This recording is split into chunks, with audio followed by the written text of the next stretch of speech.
ok? E para começarmos, eu quero ler uma passagem que Jesus disse, está registrada em João capítulo 16. Diz assim: Eu lhes afirmo que é para o bem de vocês que eu vou. Se eu não for, o conselheiro não virá para vocês. Mas se eu for, eu o enviarei. Quando ele vier, convencerá o mundo do pecado, da justiça e do juízo. Amém, irmãos? Olha que bênção, né? Jesus falando sobre o Espírito Santo, ele disse que ele é o nosso conselheiro. É uma pessoa que vai estar do nosso lado, aliás, dentro de nós o tempo todo, nos aconselhando, nos direcionando para os caminhos do Senhor. Mas você sabia que o Espírito Santo é uma pessoa? É bem provável que você esteja surpreso e que não consiga entender muito bem isso. Afinal de contas, a Bíblia descreve o Espírito Santo como um poder, como um vento impetuoso. Além disso, nós vemos a respeito da sua vinda aos discípulos na forma de uma língua de fogo, e quando Jesus se batizou, o Espírito Santo veio na forma de uma pomba. Ou seja, existem várias coisas que representam o Espírito Santo. Mas vale lembrar que Jesus e o próprio Deus também são descritos na Bíblia de outras formas não humanas. Por exemplo, Cristo foi chamado de pão da vida, e o Pai Celestial como um refúgio que nos esconde sobre a sombra de suas asas. Será que isso quer dizer que Jesus é um pão e Deus é um pássaro gigante que tem grandes asas? De forma alguma. Essas são apenas algumas metáforas para nos ajudar a entender quem eles são. Deu para entender? E a Bíblia traz muitas passagens provando que o Espírito Santo é uma pessoa. Ele fica triste, ele tem vontades, ele faz escolhas e ele quer fazer uma obra especial na sua vida. E isso significa que ele vai te convencer dos seus pecados. Sempre que você fizer uma coisa errada, depois de ter nascido de novo, você se sentirá mal, você sentirá aquele peso na alma. E esse é um dos grandes sinais de que você tem o Espírito Santo e que você está salvo. É que você nunca mais vai pecar da mesma maneira. Quando você estava no mundo, fazendo tudo que tinha vontade, satisfazendo os desejos da carne, você não estava nem aí para a palavra de Deus, você não se sentia mal toda vez que pecava. Mas agora, o Espírito Santo fica te convencendo a voltar para o Senhor. Ele também tem o papel de nos guiar a toda a verdade, ou seja, tudo que for mentira, o Espírito Santo vai abrindo seus olhos, ele não deixa você mais ser enganado, e com isso ele vai transformando a sua vida de uma maneira que você nem imagina. E saiba de uma coisa, se não fosse o poder de convencimento do Espírito, você nunca teria chegado a Jesus.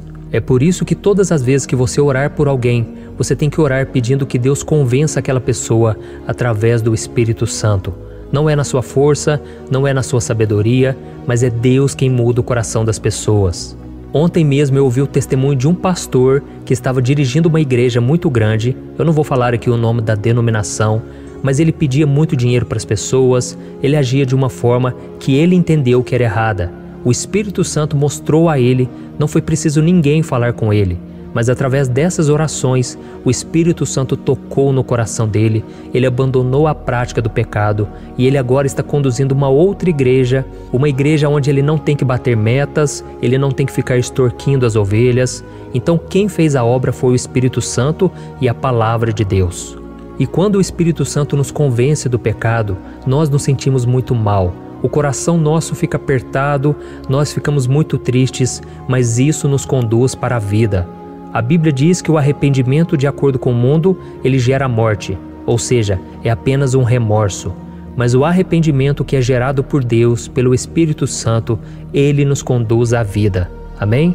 A Bíblia conta que quando Pedro pregou seu primeiro sermão, naquele dia de Pentecostes, o coração das pessoas ficou aflito.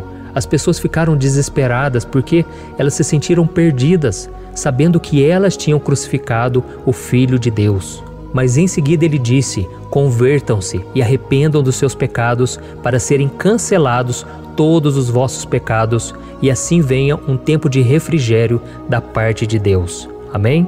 Isso nos mostra que aquelas pessoas não estavam esperando ouvir aquela mensagem tão forte, mas foi necessário para que elas reconhecessem a necessidade de se arrependerem e crerem em Jesus como seu Salvador. Da mesma forma, o Espírito Santo vai confrontar o seu coração, não para te destruir, mas para mostrar o quanto você precisa de Jesus na sua vida. Amém? E antes de nós orarmos, eu quero contar só mais um testemunho aqui. Eu estava conversando com um jovem e ele me disse que todas as vezes que ele via o meu vídeo no YouTube, ele pulava aquele vídeo, porque ele sabia que aquelas palavras de Deus iriam trazê-lo de volta para o Senhor, e ele achava que ainda não era a hora. Até que um dia ele não resistiu e ele acabou ouvindo a mensagem. Foi um vídeo como esse que você entrou aqui agora, e ele então começou a ouvir a palavra de Deus, e o Espírito Santo foi tocando, foi transformando. Depois ele compartilhou com a sua irmã, compartilhou com toda a sua família. Irmãos, para a honra e glória do nosso Senhor Jesus Cristo, toda a família foi salva, foi resgatada por causa do Espírito Santo. Então, meu irmão, não brinque com as coisas do Senhor. Se o Espírito Santo está te tocando hoje, não endureça o seu coração, mas abra o seu coração e peça para Ele mudar a tua vida. Amém? E agora eu quero orar. Se você puder, feche os seus olhos e vamos falar com o Senhor. Aleluia. Senhor, meu Deus e meu Pai, eu quero te louvar, ó Pai, por tudo que o Senhor tem feito em nossas vidas. Senhor, muito obrigado porque o Senhor está acima da religião. O Senhor está acima da imaginação do homem. O Senhor é antes de tudo. Tu és o Alfa, o Ômega, o princípio e o fim. E a tua palavra diz que antes que o mundo existisse, o Senhor já tinha planejado todas as coisas. E o Senhor separou este dia, meu Pai, para que esta pessoa ouvisse a tua palavra. Ó Senhor, quantas pessoas agora estão afastadas, quantas pessoas agora estão sem força para buscar a tua presença. Mas eu te peço, ó Pai, traga um vigor novo, traga a alegria da salvação. Oh, meu Deus, através do Teu Espírito Santo, convença a nossa vida do pecado, da morte, do juízo, que a gente venha estar convencido de que não existe outra saída a não ser em Jesus. Senhor, quantas pessoas agora cheias de problemas, meu Pai, passando por lutas terríveis, meu Deus, que são impossíveis aos olhos do homem, mas para Ti, meu Pai, nada é impossível. Por isso nós entregamos o nosso coração a Ti, nós reconhecemos Jesus como nosso Senhor e Salvador e nós Te pedimos, meu Deus, cuida de todas as áreas da nossa vida, meu Pai, na área sentimental, na área financeira, na área da saúde. Jesus, entra com providência, porque eu creio que a obra que o Senhor faz é uma obra completa. A Tua palavra diz que o Senhor é fiel para completar a boa obra que começou em nós. E vemos também, meu Deus, em Efésios capítulo 3, o versículo 20, que o Senhor é poderoso para fazer infinitamente mais do que tudo o que pedimos ou pensamos, segundo o Seu poder que opera em nós.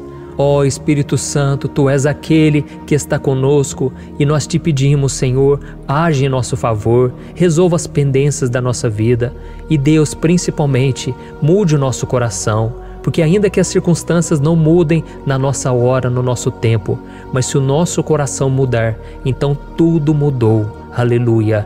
Eu Te peço, meu Pai, por todas essas pessoas que têm deixado os seus pedidos de oração, e eu louvo ao Senhor, porque eu creio que o Senhor já está agindo em nosso favor. Aleluia. É em nome de Jesus que eu oro e já Te agradeço. Amém. Glória a Deus.